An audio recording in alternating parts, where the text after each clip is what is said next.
Am I the asshole for calling my partner a discount dad after he kept treating me like a child instead of a partner, even though I'm dealing with severe health issues? Okay. Hi, Reddit. Throwaway because I don't want this linked to my main. I, 18 female, have been dating my boyfriend, let's call him Jake, 24 male, for a little under a year. At first, things were really good. He seemed emotionally stable, mature, grounded, all the things I thought I wanted after dealing with a lot of chaotic guys my own age.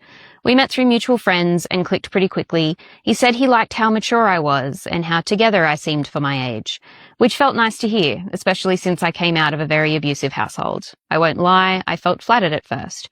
I thought we had an understanding that yes, I'm younger, but I'm still an equal in this relationship. But over the months, that dynamic has really started to shift, and now I'm not sure I'm being treated like a partner at all. For some background, I've been diagnosed with endometriosis and POTS, postural orthostatic tachycardia syndrome. Both conditions affect my daily life in big ways. I deal with chronic fatigue, dizziness, and a lot of pain. There are days when I physically can't get out of bed without struggling, and managing my symptoms takes a lot of mental energy on top of everything else. Jake knows this. I was upfront about it from the beginning, and at first he was really kind and supportive, but over time he's started acting like he knows better than me how I should be living my life. It started with small comments about how much I sleep or how I manage my symptoms, but now it's like I can't do anything without some kind of lecture or judgment.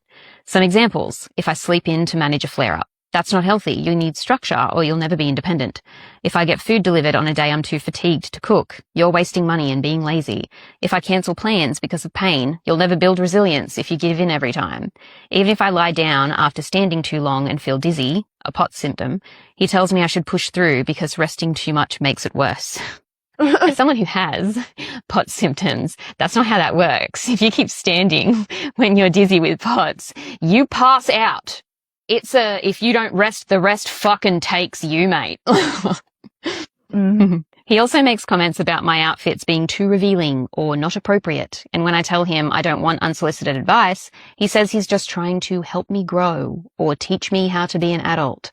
But I am an adult, just one managing 2 chronic illnesses on top of everything else. Things came to a head last week. I was having a rough few days and a bad endo flare, zero energy, and could barely sit upright for long. He came over and saw that I'd been resting most of the day and immediately launched into another long-winded talk about discipline and life habits and how I need to stop relying on rest as a crutch. I'd had enough. So I said, not even shouting, just tired, I didn't agree to date a discount dad. If I wanted someone to supervise my life and tell me how I'm failing, I'd move back in with my parents. He went completely silent, left my apartment and didn't talk to me for 2 days. When he finally did, he said I crossed a line, that he was just trying to help and that I had no idea how hard it is to support someone who won't even try. I was honestly stunned. Now, his friends are messaging me saying I'm selfish and too immature to handle a relationship with a real adult.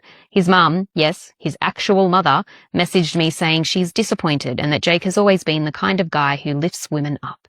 I just want to be clear. I do try. Every day is hard with these conditions. I work, I cook when I can, I handle my appointments, I advocate for myself in medical systems that constantly brush me off.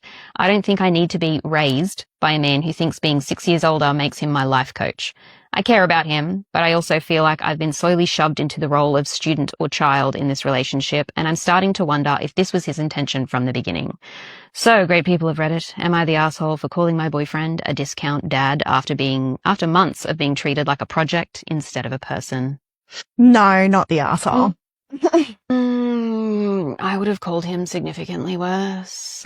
If you have a flare-up, like, you can't push through a flare-up. That's how you end up with like a permanent autoimmune condition. Yeah. People with illness need to pace themselves. In the chronic illness community, there is a thing called spoon theory. If you are in a relationship or supporting somebody with a chronic illness, you should look these things up and educate yourself. I'm very much getting the vibe that he doesn't even know what these are. This is clearly a dude bro that thinks endo is just a bad period. Yes. No, he sounds controlling, like he wanted somebody younger so that he could have a position of power. Yeah. I can't, the whole teaching you how to be an adult, like, that's not your role in an equal relationship, my guy. Sure, by all means, if you want to introduce me to or share an experience with me that you've had that I haven't, then sure, by all means, show me around Japan because I haven't had a chance to go there yet. But the whole, oh, you're so mature for your age. It's like, cool. The fact that you're saying that makes you automatically suspect, my guy. Yep. You have an update. Excellent. What has happened? So I've been really sick the last few days, like properly sick. I was diagnosed with a bone sinus infection and it's knocked me flat. I've had constant fevers, stabbing pain in my face and head, nausea, dizziness. I can't keep much food down. And on top of that, my POTS symptoms have been way worse than usual. I've mostly just been in bed, barely functioning, just trying to rest and not pass out. Because of all that, I had to call in sick to work these last 2 days. I work with food and there was just no way I could safely be around customers or food prep like this. I can barely even stand upright. I didn't feel like I had the choice. This afternoon, I got a call from work telling me I was fired. No warnings or anything. They just said they needed someone more reliable and they can't keep me on if I can't show up. I get it, I guess, but it still crushed me. I've always tried to show up. I've never taken advantage of sick days or anything. It felt like everything hit at once. I've only taken about 4 sick days in the entire 2 years I've worked for this company. Jake came over not long after. I told him what happened. Told him I lost my job, that I'm sick, and that I might need to go to hospital because I'm starting to feel seriously not okay. And his response was basically, well, maybe if you took better care of yourself, this wouldn't happen. Cunt, you literally got up her when she was trying to take care of herself. This girl can't do anything right in your eyes. You can guarantee that if she was taking on all of his advice, that opinion wouldn't change. Mm-hmm. Then he said something like, you still could have gone in. People push through being sick all the time. He called your boss and told her you were faking. That's what I reckon. He's actively fucking sabotaging you because that's what cunts like this do. It's isolation. Do people like that really exist? 100%, yeah. You isolate, you cut off the fact that he's specifically saying that she's not independent even though she is. Cutting off access to employment, it's a self-fulfilling prophecy for him where he can then say, like, see, I told you weren't independent, you couldn't take care of yourself. And then he's then gets to be the white knight where he can come in and be like, I'll take care of you. And she's already not got access to family because they were already cunts. It's the system of isolation from all of these different areas of life. So he becomes the only one she has, especially when it literally started when she was barely 18. At 24. I couldn't then, but now, as soon as I see someone significantly older with someone significantly younger, which is overall dictated by that access to life experiences, it is immediately suspect because why don't people your age want you? Yeah. That's immediately where my thought goes now. Mm-hmm. And I could just be being a cynical cunt because I am, but that's immediately where my mind goes with this. I tried to explain that it's not like a cold. This is a bone infection. I literally couldn't walk from the bed to the kitchen earlier without fainting, and I work with food.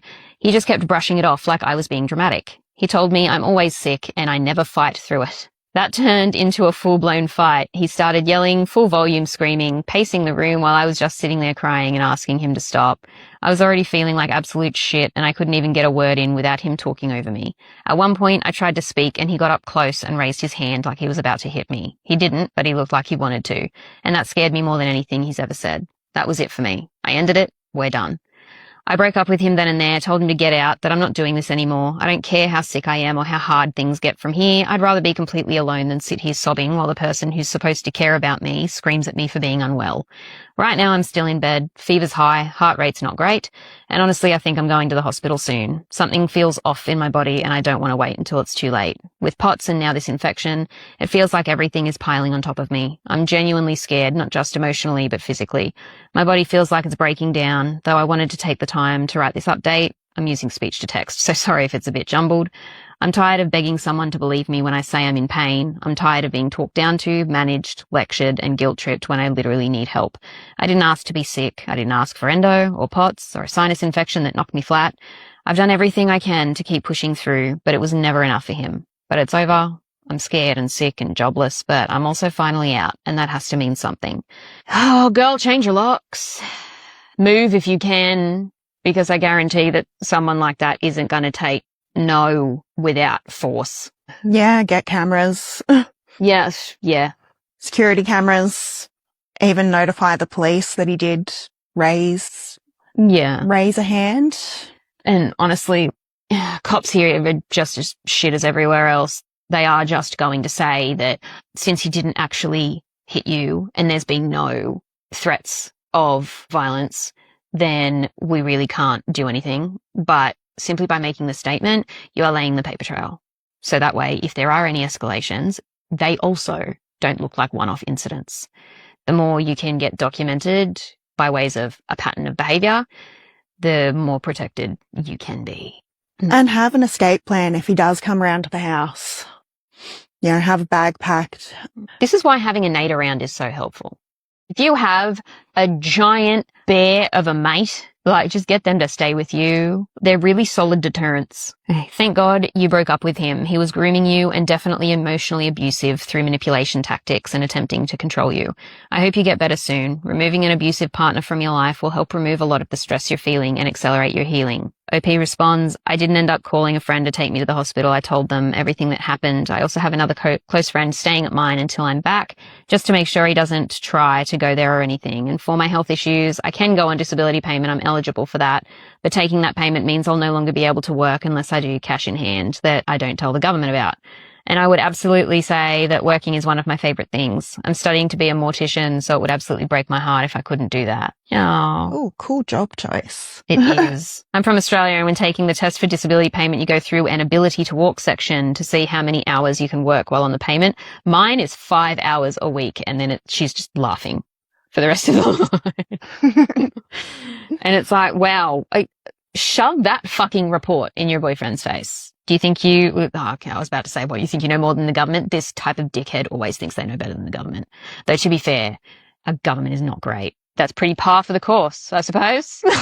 Like, he may not be wrong, but that doesn't mean he's right. Yeah, I wonder whether or not, there was an update too I didn't know about from 9 months ago. So this is 3 months after the events of the first update. Hey everyone, back again with another update. Last time I was here, I was sick, jobless, fresh out of a bad relationship, and honestly convinced I'd peaked at being a human potato sack. But things have flipped around a lot faster than I thought, and I finally get to share a happy update instead of a sad rant. Health stuff first. I went to hospital. Cheers to everyone who pushed me to stop being stubborn. The sinus infection was grim, but antibiotics sorted it. Now I don't have to wake up every day feeling like my skull's in a vice. POTS and endo are still the forever companions from hell, but with the infection gone, my baseline feels way more manageable.